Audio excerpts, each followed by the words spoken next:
Hello students, welcome to my channel. இப்போ என்ன பார்க்குறோன்னா 12th accountancyல chapter 5 admission of a partnerல illustration 5 பார்க்குறோம். Sriram and Raj are partner sharing profit and losses in the ratio 2:1. Nelson joined as a partner on 1st April 2017. அதாவது ஸ்ரீராம் ராஜ் அப்படிங்கிற partners என்ன பண்ணுறாங்க, ஒரு company நடத்திட்டு இருக்காங்க. அவங்களுக்கு வந்து ப்ராஃபிட் அண்ட் லாஸ் வந்து 2:1ங்கிற ரேஷியோ படி டிஸ்ட்ரிபியூட் பண்ணுறாங்க. இதில் வந்து நெல்சன்கிற நியூ பார்ட்னர் வந்து அட்மிட் ஆகிறாரு. எப்போனா 1st April 2017 அன்னைக்கு. அப்போது இந்த அந்த அட்ஜஸ்ட்மெண்ட் நிறைய இதெல்லாம் கொடுத்துருக்காங்க. அதை என்ன பண்ணணும்னா அதை அட்ஜஸ்ட்மெண்ட் பண்ணணும். ஓகேவா? என்னென்னு பாருங்கள். First increase the value of stock by 5,000.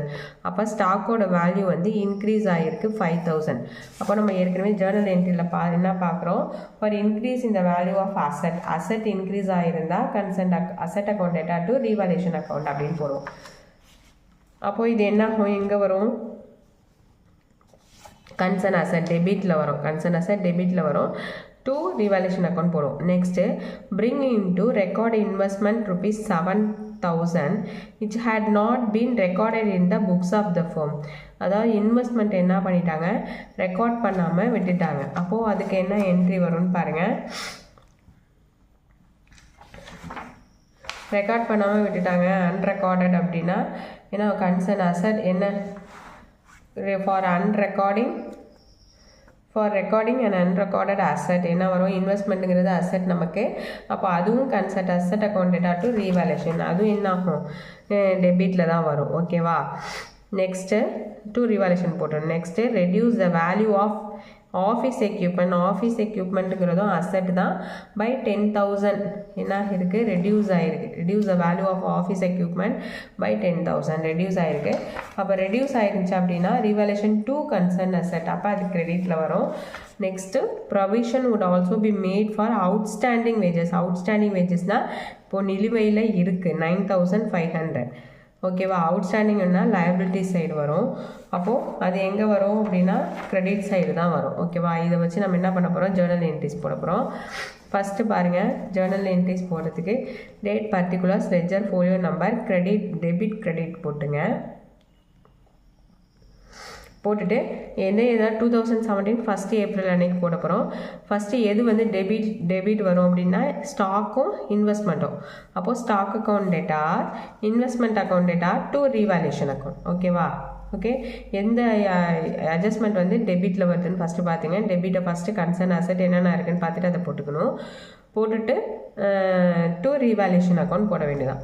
அப்போது ஸ்டாக்கோட அமௌண்ட் 5,000, இன்வெஸ்ட்மெண்ட்டோட அமௌண்ட் 7,000, ரெண்டுத்தையும் ஆட் பண்ணிங்கன்னா 12,000 வந்து கிரெடிட் பண்ணிடணும். அதுதான் என்னது, ரீவாலுவேஷன் அக்கௌண்ட். இது எப்படி நரேஷன் இல்லைங்க, இன்க்ரீஸ் இந்த வேல்யூ ஆஃப் ஸ்டாக்கோட வேல்யூ இன்க்ரீஸ் ஆகிருக்கு and unrecorded investment accounted. Investment வந்து ரெக்கார்ட் பண்ணாமல் இருந்ததை ரெக்கார்ட் பண்ணியிருக்கோம். ஓகேவா? அதனால கொடுத்துருக்கோம். நெக்ஸ்ட்டு வேறு என்ன வரும்னு பாருங்கள். நெக்ஸ்ட்டு ஆஃபீஸ் எக்யூப்மெண்ட் வந்து ரெடியூஸ் ஆகிருக்கு, அதனால் கிரெடிட்டில் தான் வரும். ப்ரொவிஷனும் என்ன பண்ணியிருக்காங்க, அப்படியே இருக்குது நிலுவையிலே. அப்போ அதை வந்து நம்ம என்ட்ரு பண்ணவே இல்லை. ஓகேவா?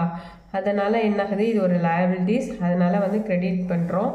அப்போது அதுக்கு என்ன ஜேர்னல் என்ட்ரிஸ் போடணும், 2017 April 1 revaluation account data to office equipment account to outstanding wages account. இப்போ ஆஃபீஸ் எக்யூப்மெண்ட்டோட வேல்யூ எவ்வளவு, 10,000, அதை கிரெடிட்டில் என்ட்ரு பண்ணிக்கிறோம். நெக்ஸ்ட்டு ப்ரொவிஷன் எவ்வளோ கொடுத்துருக்காங்க, 9,500, அதையும் கிரெடிட் பண்ணிக்கிறோம். ரெண்டத்தையும் ஆட் பண்ணிங்க அப்படின்னா 10,000 + 9,500 19,500 டெபிட் பண்ணிடும்.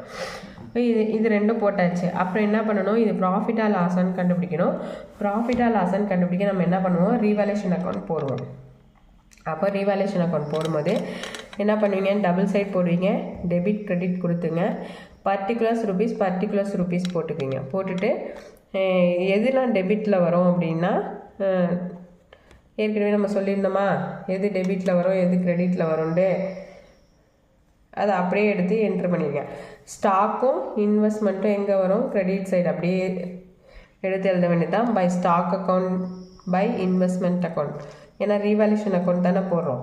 அப்போது ரீவாலுவேஷனுக்கு ஆப்போசிட்டில் என்ன இருக்குது, ஸ்டாக் இன்வெஸ்ட்மெண்ட் இருக்குது, அதை அப்படியே எடுத்து கிரெடிட் பண்ணிடுறீங்க. 5000 7000 என்ட்ரு பண்ணிடும்.